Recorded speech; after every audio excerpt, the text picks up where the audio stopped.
Hello, friends, and welcome to Worldbuild with us, the podcast where we create fantastical worlds with help from you, our listeners. My name is Rob Hilferty, and I'm here with my co-hosts Courtney Staples and Ian Woodworth. On today's episode, we are doing the mash, the monster mash, because, man, I love that shit, and Ian hasn't done it yet, so we're like, yeah, Ian, get on here. We're going to do a monster mash. Give us your favorite monsters. We're going to add them to the list, and hopefully we roll well enough that you get to talk about the monsters that you want to talk about. Or not, we'll rig it one way or the other. But before we get into that, before we roll them dice and see where we end up on the monster chart, I always like to remind people, hey, do you have a prompt for a world building setting that you want us to kind of fumble around with? Guess what? We've got a website that you can go to and submit a prompt. That website, by the way, worldbuildwithus.com. You can click a link, follow some instructions, and within a reasonable amount of time, we'll be building your world. We're on social media, over on the YouTube now. We got a YouTube channel. Go and do all the YouTube stuff. Click buttons until it says that it's good. I don't know how it works personally. We've also got Twitter. For honestly, don't know how much longer, but it's still there. It's at Let's World Build. And let's see what else we got. We've got a Patreon. So if you want to support us in any way, first of all, thank you to all of our Patreon supporters. But, it's not just a one-way street. You don't just give us money. You get in return Too Hot for Broadcast, which, by the way, okay, I don't normally plug Too Hot for Broadcast, but I went through them recently, like all in a big chunk. And man, they're ridiculously fun. And like, it feels like I'm hanging out with my friends when I listen to those things. But that's just one bit of content. We've also got a monthly patron-only podcast called The Aphid Lounge. Those are some good ones too. And we've also got a Discord if you want to come and chat with us. If you're a patron, you also get access to the patron-only Discord. So if you're interested, come by, chat with us. That's what we're here for. And with all of that out of the way, we're going to kick it over to Ian. Ian, tell us you've been a host multiple times now. We know who you are, right? I should hope so. So, yes. Wait, who are you So again? with that in mind, why don't you plug the stuff that you're involved in so people can go and look at it or listen to it or both? Or both, yeah. So I am one of the co-hosts of the podcast Undercommon Taste. We are a ttrpg homebrew podcast.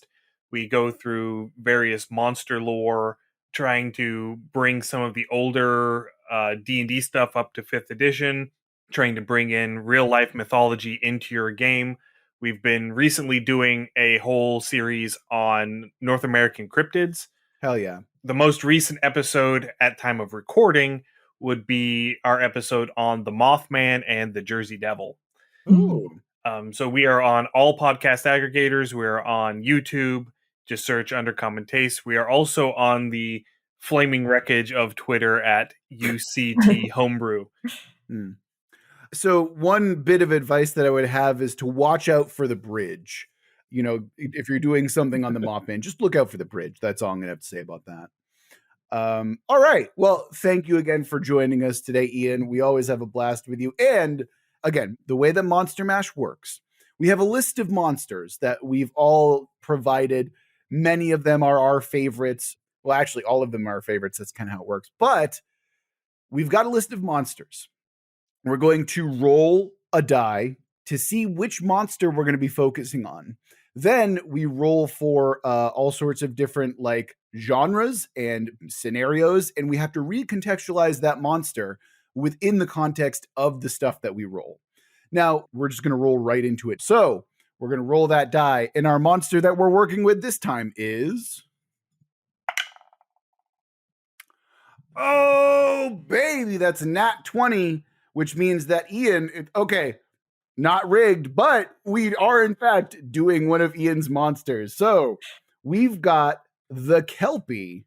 So Ian, as it's your monster, why don't you go ahead and give people who might not be familiar with the Kelpie a little history lesson, a little folklore lesson for us. Why don't you? All right, I'll try and keep this brief, but I'm going to do a shameless plug, because if you want to hear more about the Kelpie, we did an episode where we talked about the Kelpie a couple months back. Hell yeah. So the Kelpie is a creature from Scottish folktales, Mm-hmm. primarily found in rivers and streams. It is a creature that is mainly made of sea plants that takes either the form of a person or of a horse. And their whole thing is to lure people to the edge of the water and then lure them into the water and drown them. Hey, look at me. I'm a nice horse. Don't you want to come ride me? Don't you want to come pet my mane? Of course I do. And then I jump on and then I'm stuck to it like glue, right? Isn't that how it works normally? Yeah, that's kind of how it works in the stories.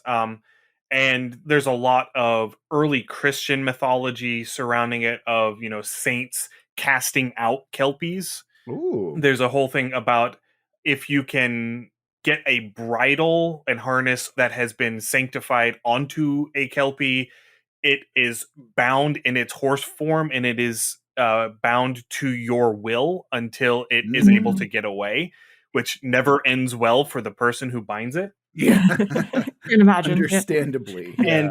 And actually, the Loch Ness monster started as a kelpie Oh. story. No, Okay. really. And Huh. the understanding that I have from various anthropological research is that the stories of the Kelpies arose as a way to warn of the dangers of fast moving currents, fast Mm. moving rivers, and the vegetation that grows in the rivers that, it lurks beneath the surface so you can't really see it. And then you get bound up in it, and the fast moving water Mm. pulls you under and drowns you. Fascinating. That's really cool. I didn't know about that part. Yeah, me neither. Yeah. So Ian, because it's your monster, why don't you tell us briefly like why is this one of your favorite monsters? It's just one of those that has a whole lot of lore surrounding it, and a whole lot of different iterations, especially in tabletop games, because it has gone through multiple iterations through Dungeons and Dragons.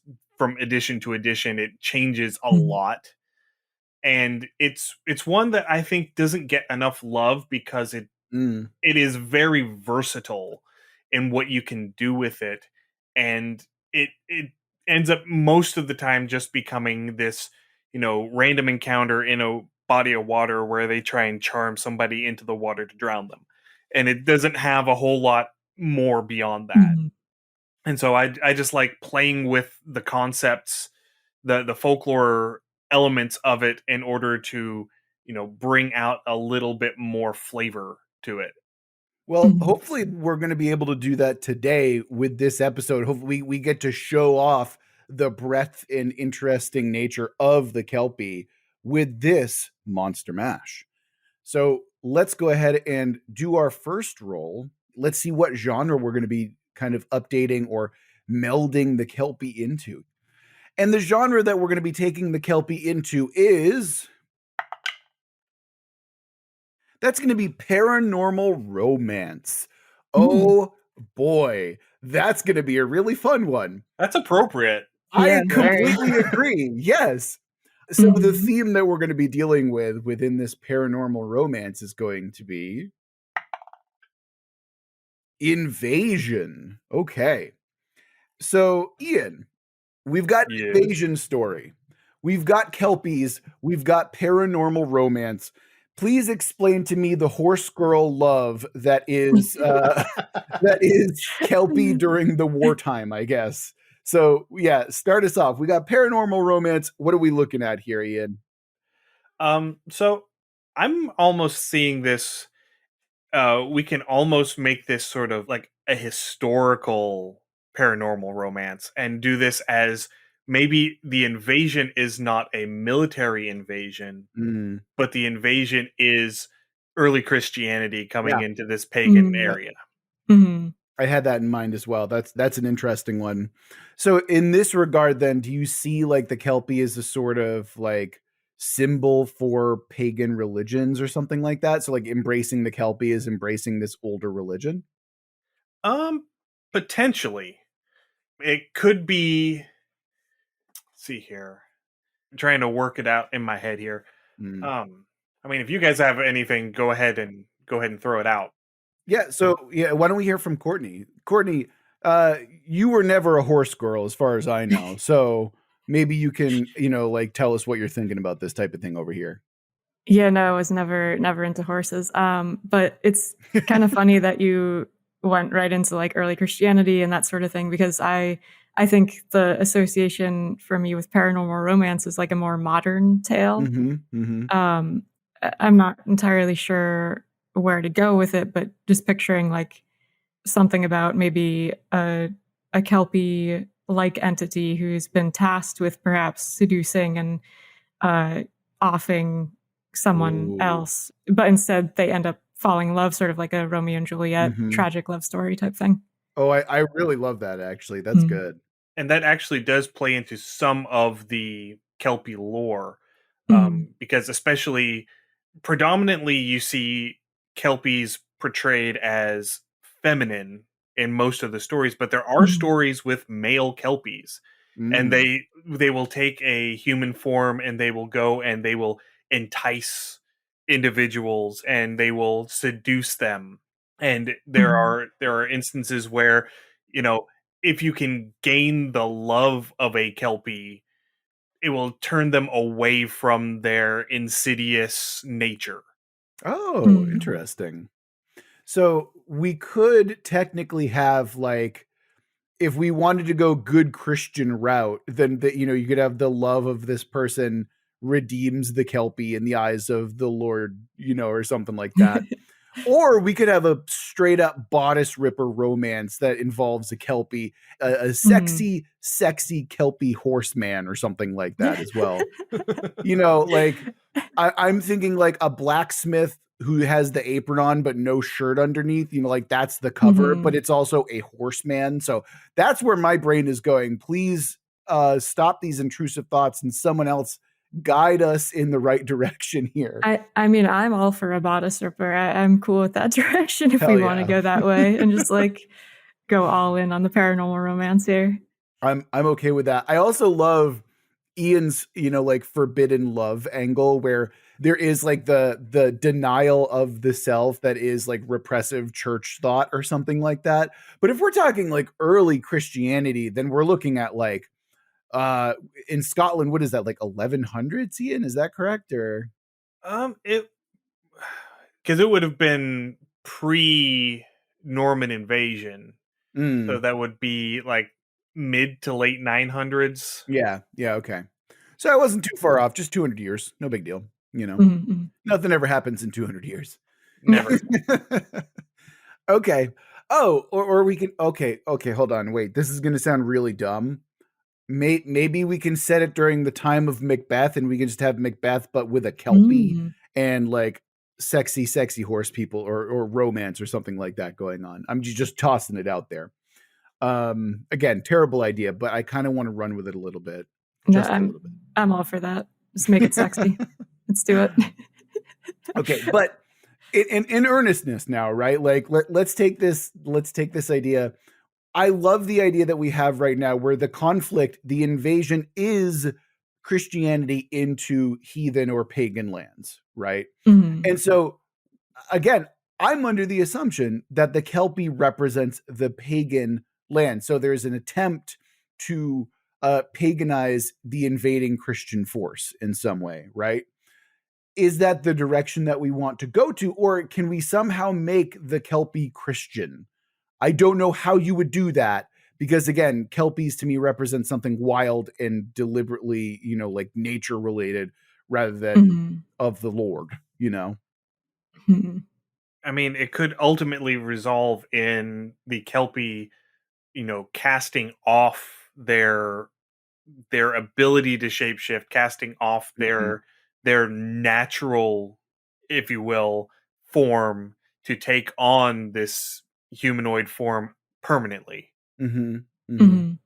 Another way to go with it is like the idea, Ian, that you had brought up of if a Kelpie is like bridled and sort of reined in literally. Yes. Maybe that's what happened to this Kelpie in terms of Christianity. Like he is currently, quote unquote, owned by a Christian force that's come in and is sort of working under them, but like you said, that often doesn't work out so well for the people who are in control. So maybe he, with the help of this like pagan love interest, learns to like get rid of those shackles and return to his or even Christian, like a Christian love interest. Yeah, because then you have somebody, you know, that sympathetic person within the invading force that sees the injustice and works to, you know, subvert the overarching authority. Yeah. And then we can have our great Kelpie bloodbath at the end, and it'll be great. Excellent. Yeah. Okay. So when it comes to that, right? Like I'm imagining that we're looking at this story from a revisionist history type thing, where in reality, you know, like the rider of the Kelpie rides off under the river and then, you know, comes up on the other side. But in the revised version, the Christian version, they're like, no, they drowned. They drowned them. Like we can't have forbidden horse Kelpie love. You know what I mean? Yeah. So I mean, I do love that. I love that idea quite a bit. Is there any way that we can make this, you know, maybe just a little bit like sexier and or like amp up the level of conflict in some way? There could be a love interest on both sides. Like you could have a pagan and a Christian woman or man vying for this Kelpie's affection, or maybe it's a like fun poly situation. Who knows? Extra sexy. Yeah, Kelpie relationships are complicated, I guess, yes, right? Very, very. Yeah. Now I have a question about this. Would you consider Kelpies in a relationship to be a bit clingy? Yeah. Get it? Because they're like glue. They make people stick to them. Get it? Yeah. Oh, that's going in the episode, and I'm happy about that.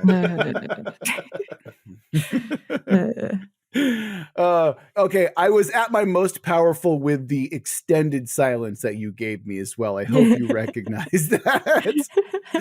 Oh man. Okay, good. Very happy about that. Very excited. Well, okay. We've got a really solid story here. Maybe we can solve the thruple situation once we toss in the twist. So let's bust open the twist list and see what we get. Maybe we can find a little more guidance with this mash, right? And our twist this time is the big bad wasn't really the big bad. So with this, that makes me think that the Kelpie is in fact just a remorseless horse demon here. And it's using its bondage as a kind of like sympathy type thing. Because in the current story that we have, it's like forbidden love, it's like the Christian invading force and stuff like that. Like, so the big bad is obviously like the repressive, like invading clergy, right? But that's not really the case. It's still a demon horse. It's still like a fae who's going to try and drown people, right? So is that something that we want to play with, or do we have better ideas to work with here? See, I like that idea because that is a very fae thing to do, is to portray yourself as being less powerful or less involved than you actually are in order to position yourself in such a way as to execute with the most impact at the end.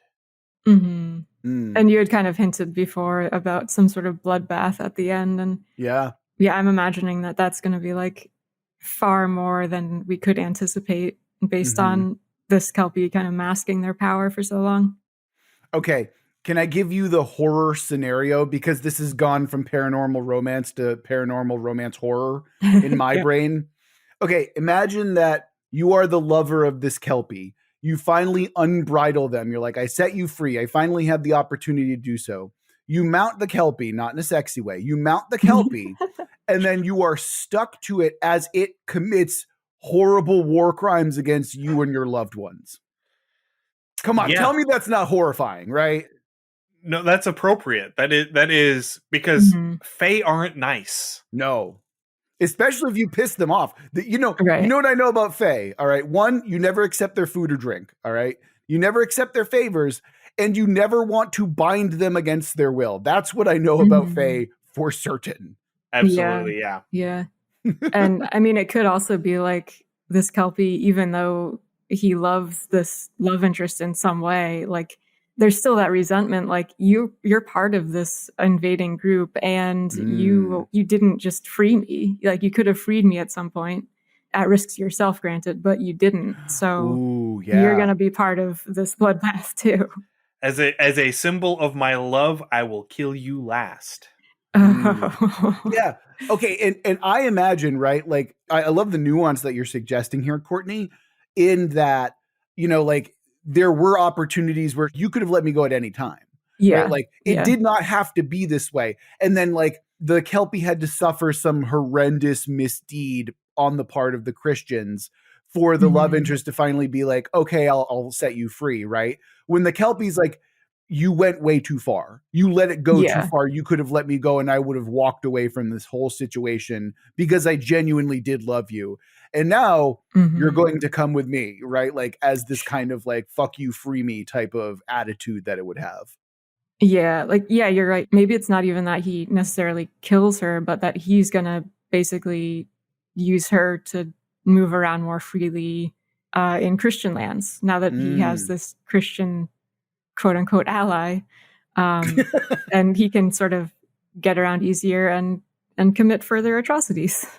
Yeah, it could be more of a, you know, I was in bondage for this period of time, and so now you are also going to suffer as I have suffered. Yeah. Minus a day because, you know, they wanted to make it fair, right? Like that's kind of how I'm imagining it. It's like, I was enslaved for this long, so you will be minus a day because I'm better than you, you know, like as a species. Like that kind of like superiority is also kind of baked into Fae, I think, as well. Yeah. You're like, oh, I'm totally showing you mercy by letting you out one day earlier. Exactly. And to be fair, right, like it's not technically going to like be as abusive as the Christians were. Yeah. In that, like, it's not going to physically harm her, but oh boy, it's going to almost seem worse in a lot of ways, right? Like that type of bondage. But okay, that's fucked up.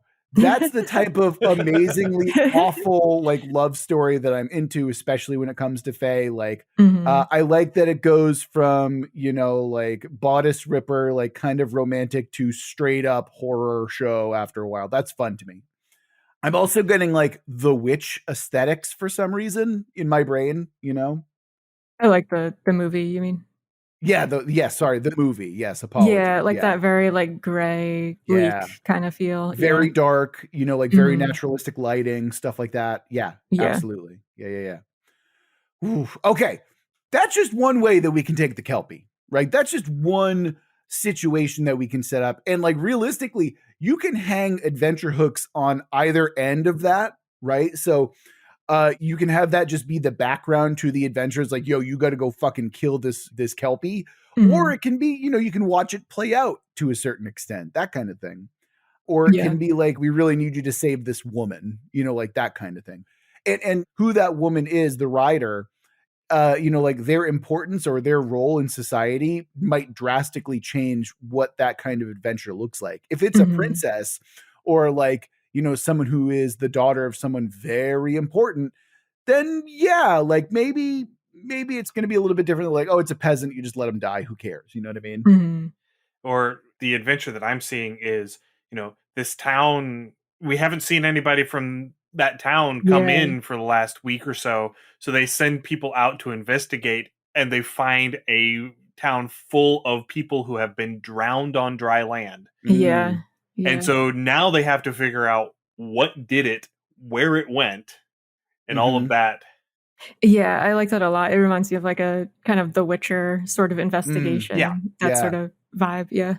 And then on top of that, like the clues that you get are like journal entries from various perspectives, you know, where it's like maybe you get the repressive church coming in first and being like, we found this creature, we bound it to our will, you know, like blah, blah, blah, blah. And then alternatively, you eventually find like the love journal or diary of this woman. And then you kind of put 2 and 2 together. You're like, oh no, this is bad. Like that kind of thing. Yeah. That can be a fun little twist in the adventure, Yeah. Mm-hmm. Oh, that's good. Yeah. Okay. Ian, I'm not going to lie. Kelpie's not very high on my list. Like, again, I think I fell into the camp of like, yeah, they're kind of like random encounter, like random bestial monsters. But what we're doing here is making me really appreciate the Kelpie a lot more. Agreed. Yeah. Yeah. I had never really thought about them before and like a, strong adventure type aspect. But I really, really like what we came up with there. And I'm very interested to see what we do next. Yeah. The paranormal romance really like set us off in a very strong direction, Yeah. Right. Yeah. All right. So let's move on to the next monster mash. We're going to keep the Kelpie, obviously, but now we've got to recontextualize them in a new setting and a new genre. And the genre that we're working with this time is we've got high fantasy. So this is where I would say that the Kelpie usually resides, right, in high fantasy. So let's kind of take a look and see what kind of theme that we're dealing with here, yeah? The theme that we're dealing with is growth/expansion. And last time we didn't roll for a focus, but we've done that, I think, on previous monster mashes, like one key thing to focus on initially. Oh yeah, no, you're absolutely right. I was just so excited that I got like horse fuckers the genre that I was like, I just dove right into it. So you're absolutely right. Yeah. Well, there's the title for this episode. Oh God. No, Horsefuckers the genre. No, not allowed. All right, we're trying to keep the titles mostly family friendly, right? Mostly, yeah. Mostly. So right? YouTube doesn't immediately wipe us off the algorithm. Exactly. That's why there's Too Hot for Broadcasts about like robot crab Hitler, okay? Yeah. The stuff that like will get us turned off the algorithm in some way. But anyway, okay. The thing that we're focusing on, yes, thank you, Courtney. The thing that we're focusing on this time is a discovery. Interesting. So that to me is a really interesting little set that we've got going on here. So we've got growth expansion, we're focusing on a discovery, and we've got the high fantasy genre. I'm thinking that there is a country in this high fantasy setting. They are locked out of expanding beyond their natural borders because of whatever reason, until they discover a portal to the Fey realms, and they mistake this portal as an opportunity to attempt to expand their borders within the Fey realm itself. Where the Kelpie come in, haven't figured that out yet, but what do you guys think about that general concept? Do we want to go somewhere else? Courtney, what do you think? Yeah, my first thought especially with growth and expansion was Kelpies having to do something with like literally expanding the water that they live in by, I don't know, like somehow drowning people in it somehow expands their domain further out, which I think could fit in with what you have in mind with like a country that can't grow, finds this portal, maybe that unlocks some sort of power for them where they're granted this ability to reclaim their waters, so to speak. Ian, what do you think? Where are we going with this? Because I like what we've got going on so far. So I'm seeing this in my mind. This needs to be some nation that has a substantial maritime presence. And maybe rather than a portal into the Fey realm, it is a portal into the elemental plane of water. Okay. And so they find this place where maybe it's like a whirlpool, and they can send a ship into it and it'll come out of a similar whirlpool on the other side. And so they're using this as a means to get from the material plane into the plane of water and back. So I like that. That sounds really interesting because it's still incredibly dangerous, right? Like you're literally sending a ship into a whirlpool, like holy shit. Yeah. So the discovery is the other side of this whirlpool, right? Another option too is like keeping the whirlpool idea and having it almost be used like a wormhole to other parts of the world, so that's how this empire is starting to expand more. And then the danger there is like within these wormhole things that probably lead to or are connected to like the Fae or water planes. That's where the Kelpies reside and are maybe trying to lure these things off course in some way. Yeah. And I can see, because this is high fantasy, perhaps they're figuring out how to open new whirlpools to open new lanes of traffic to get to different places. Oh Yeah. That's really cool. Yeah. Maybe that's what it is. Maybe it's a previously landlocked country, and all of a sudden they have this massive armada. Like maybe that's something that we can kind of play with as well, where, they have the greatest fleet in the world despite being a landlocked country. It's because they have this ability to travel via whirlpool to various points within the world. Yeah, which could also relate to the idea that Loch Ness, Nessie herself was originally a Kelpie, and maybe they have this loch or Great Lake in their territory that they've discovered this whirlpool in, and that's where that's what I'm thinking too. Yeah. Now, what we can also do, because it's high fantasy, my brain is immediately going like, okay, does this country then have some kind of an awful pact with Kelpies or a Kelpie god of some kind? Because if we're dealing with high fantasy, what I would like to do is take the knob of mythicality and like crank it all the way up to 12, because it goes past 11, obviously, right? Yep. So like let's make it not just a regular Kelpie, but like the Kelpie, the highest of high Kelpies. And like, how do we break the knob off of a Kelpie? Now, Ian, you might have some, like some experience with this. So what suggestions might you have for us? So you're thinking like the Kelpie matriarch? Yeah, or like what is the paragon of Kelpie or the god of Kelpies? Something that goes beyond. Okay. Yeah. Okay. And I think that we might be able to pull in, there is some lore from the Forgotten Realms regarding Kelpies in D&D, where they existed in this one particular region of the sea, and the sea elves would basically hunt and harvest them because they had an oil that you could extract from them that acted as a shark repellent. So literal Batman like anti-shark repellent spray from his Oh Jesus yes, literally. Christ. Okay. Yeah. Got it. And there's another instance where and I can't remember the guy's name, but he was like an avatar of the Sahagin shark goddess. And at one point in the Forgotten Realms books, he ends up making a pact with some elder Kelpies who come out of the water and sing their entrancing, enticing song and lure the entire population of an island into the ocean to drown them, so that he can resurrect them all and reanimate them all as sea zombies. Holy shit, that's amazing. Yeah. Okay. Yeah, it's great. Okay. I love that general concept. I love the fact that these are like the the four seahorses of the apocalypse, right? Yeah. So what I want to do, I like the idea of these things are being hunted, right? And so the pact that they make is like, listen, you attack the countries that are harvesting us, we will give you the aid, which is, like free whirlpool travel. Right. Like that's the kind of trade-off, because like, look, we're getting decimated.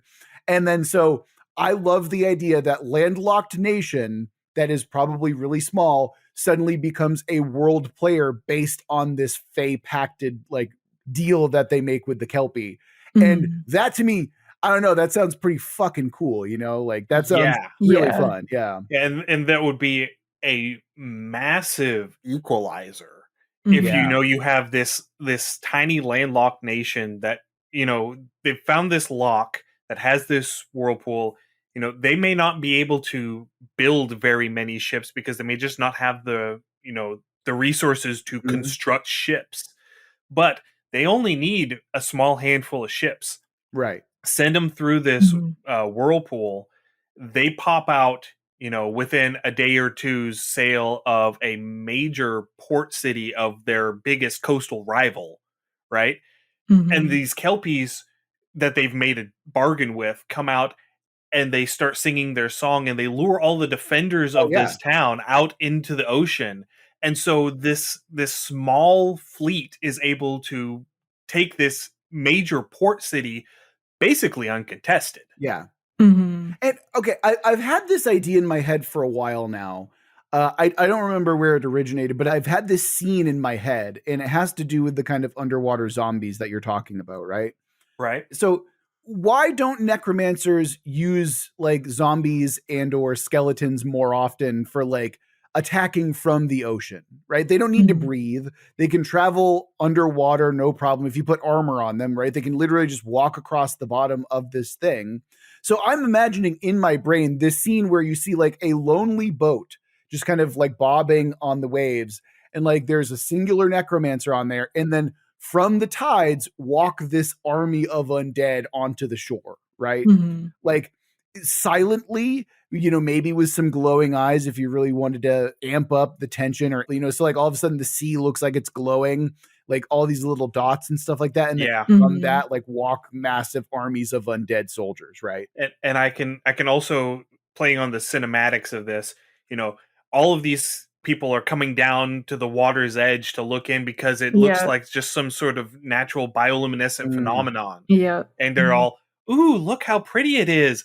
And then the undead Yeah. start walking out. Yes. Yeah. Oh, I love that. and then the harbingers of this thing, or maybe the necromancer themselves, are riding on kelpies, like, so like normally what should be like a thing that signals their death is like, oh, it like shows the pact that they've created, and it makes them feel way more dangerous as a result. Yeah. Yeah. Although to flip it and like to bring it back to the whole, those who claim the Kelpies don't really do well in the end.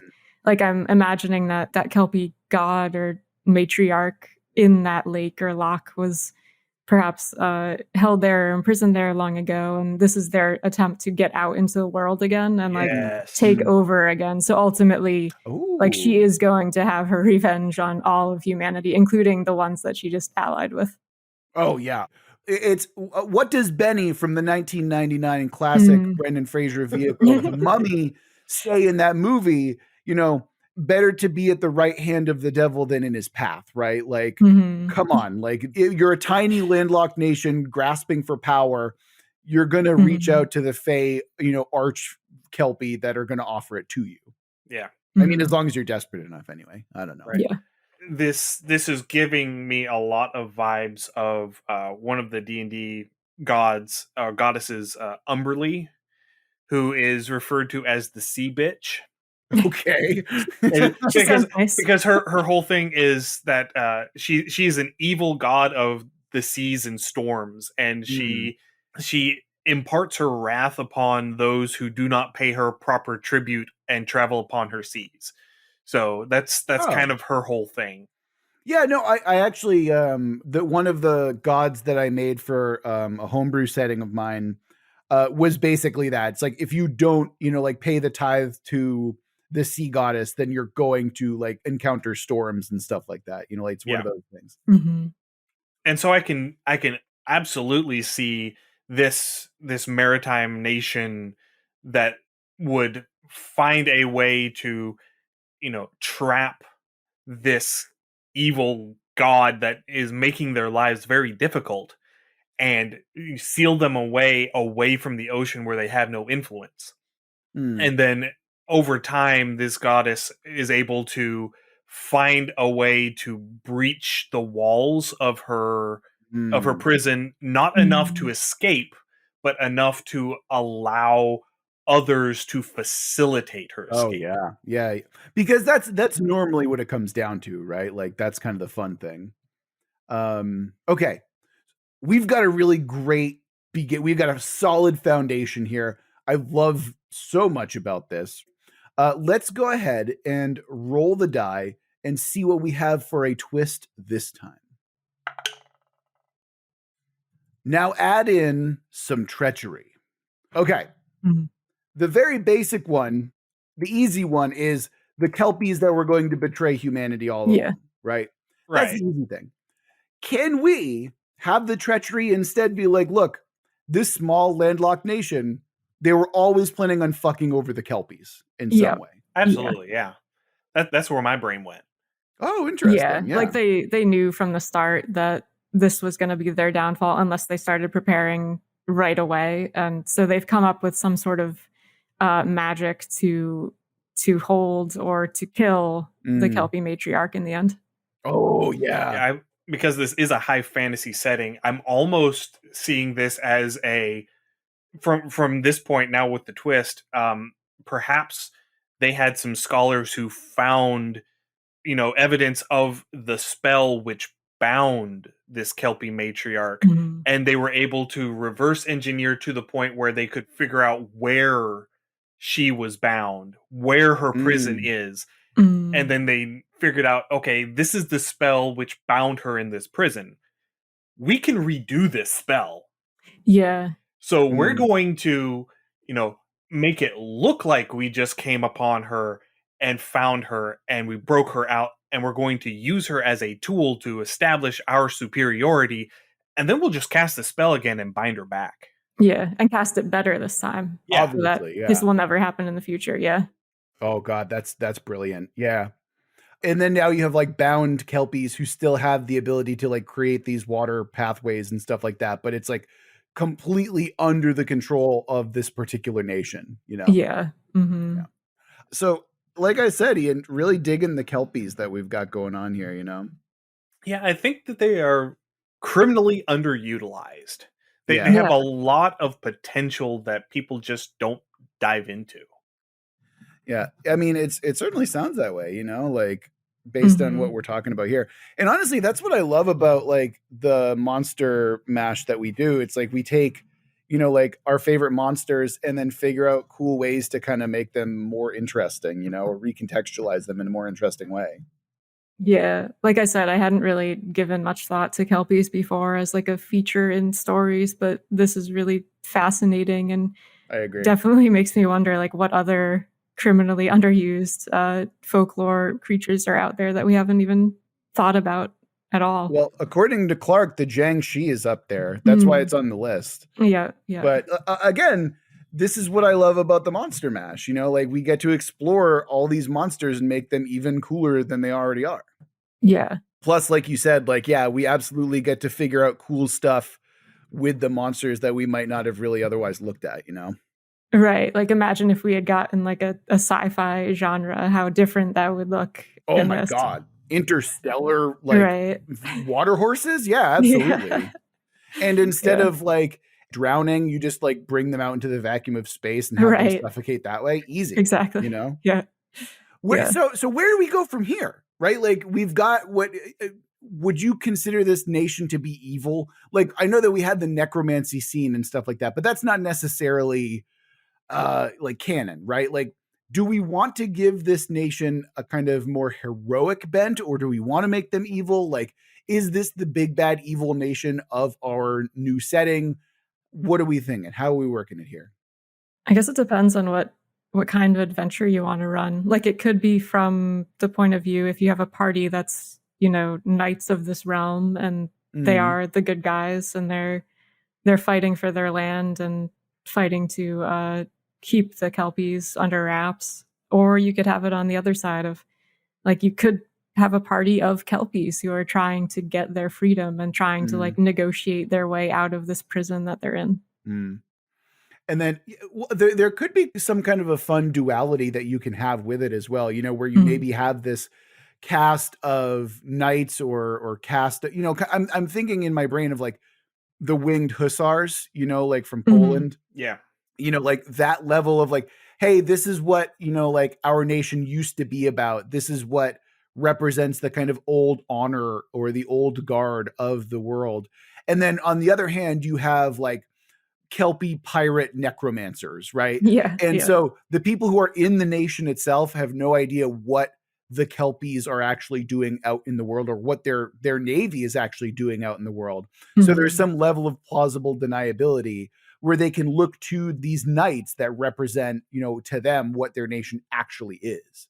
but in actuality, they're committing horrible war crimes again. Yeah. That's 2 war crimes in the same episode. That's Nice. It's not nearly a record for us, unfortunately, but still, it's weird that it would happen twice. It's a good episode in my books. Yeah, but your books are weird and covered in goo.